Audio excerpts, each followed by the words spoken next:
இயேசு கிறிஸ்துவின் நாமத்தில் அன்பின் வாழ்த்துக்கள். இந்த நாளில் ஆண்டவர் உங்களுக்கு தருகிற வார்த்தை 1 நாளாகமம் அதிகாரம் 29:12.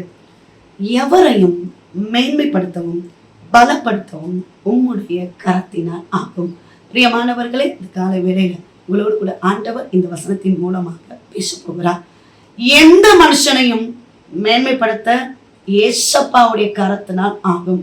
பிரியமானவர்களே, ஒரு மேன்மைக்காக காத்துட்டு இருக்கீங்க, ஆசீர்வாதத்துக்காக காத்துட்டு இருக்கீங்க, முன்னேற்றத்துக்காக காத்துட்டு இருக்கீங்க. அவருடைய கரம் உங்களை நிச்சயமாக மேன்மைப்படுத்தும். அழகா இந்த வசனத்துல சொல்லப்பட்டிருக்கிறது, அவர் எல்லாவற்றையும் ஆளுகிறவராம், அவருடைய கரத்துல சத்துவம் இருக்கிறதாம், ஆண்டவருடைய கரத்துல வல்லமை இருக்கிறதாம், ஐஸ்வர்யமும் கனமும் அவராலே வருகிறது என்று இந்த வசனத்துல பார்க்கிறோம். பிரியமானவர்களே, ஒரு சகோதரி தன்னுடைய கணவருக்கு வேலை இல்லை, ஆண்டவருடைய சமூகத்துல உட்கார்ந்து அழுது ஜெபம் பண்ணிக்கிட்டே இருப்பாங்க. சில நபர்கள் கணவர் வேலைக்கு போகல, வேலை இல்லை அப்படின்னா பயங்கரமான பிரச்சனை, போராட்டம், ஒரே சண்டையும் வாக்குவாதமும் சபிக்கிறது தான் வீட்டுல இருக்கும். ஆனா இந்த சகோதரியும் கண்ணீரோடு ஆண்டவருடைய சமூகத்துல ஜெபித்த ஜெபம், அவங்க கணவர் தகுதியே இல்லாத ஒரு வேலையை கற்றுக் கொடுத்தாரு, மேன்மைப்படுத்தினாரு. அதுக்கப்புறமாக ஒரு பிசினஸ் ஆரம்பித்தார். அந்த பிசினஸ்ல ஒரு ஆசீர்வாதம் வந்தது. அவங்க ரொம்ப கஷ்டத்துல, பொருளாதாரத்துல வேதனையோடு கண்ணீரோடு இருந்த குடும்பம், இந்த சகோதரியுடைய ஜெபம் ஒரு மேன்மையை கொண்டு வந்தது, ஒரு உயர்வை கொண்டு வந்தது. ரொம்ப வறுமையில இருந்தாங்க, பிள்ளைகளுக்கு ஃபீஸ் கூட கட்ட முடியாத ஒரு சூழ்நிலை. சில வருடங்கள் பிள்ளைங்க ஃபீஸ் கட்ட முடியாதனால ஸ்கூலுக்கே போகாம இருந்த வீடு அது. ஆனா ஜெபம் அந்த குடும்பத்தின் சூழ்நிலையை மாற்றியது. பிரியமானவர்களே, வீட்டிலிருந்து கண்ணீரோடு ஜெபம் பண்ணுங்க.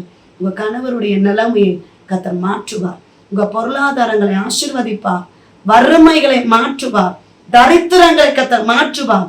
அவரிடம் ஐஸ்வர்யம் இருக்கிறது, அவரிடம் கனம் இருக்கிறது. பிரியமானவர்களே, அவரை தேடுகிற பிள்ளைகளை ஒரு நாளும் அவர் கைவிட மாட்டார்.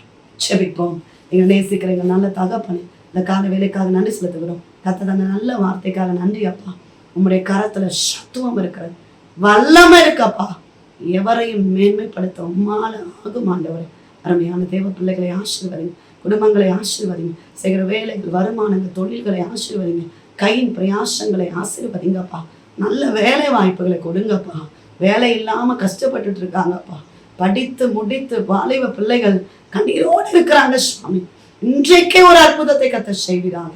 கடன் பாரங்கள் மாறட்டும், தேவைகள் எல்லாம் சந்திக்கப்படட்டும். கர்ப்பத்தின் கனிக்காக, திருமணத்துக்காக காத்திருக்கிற பிள்ளைகளை என் ஆண்டவர் ஆசீர்வதிங்கப்பா.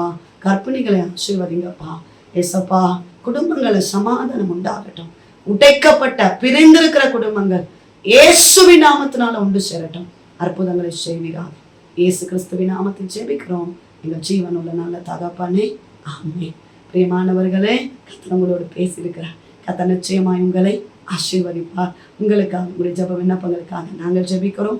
நீங்களும் எங்களுக்காக, எங்கள் ஊழியர்களுக்காக ஜெபித்துக் கொள்ளுங்கள். டிவோஷன் மூலமாய் உங்களோடு ஆண்டவர் பேசுகிறதை பகிர்ந்து கொள்ளுங்கள். இந்த வார்த்தை அநேகருக்கு பிரயோஜனமா இருக்கும் என்றால் அநேகருக்கு ஷேர் பண்ணுங்க. God bless you.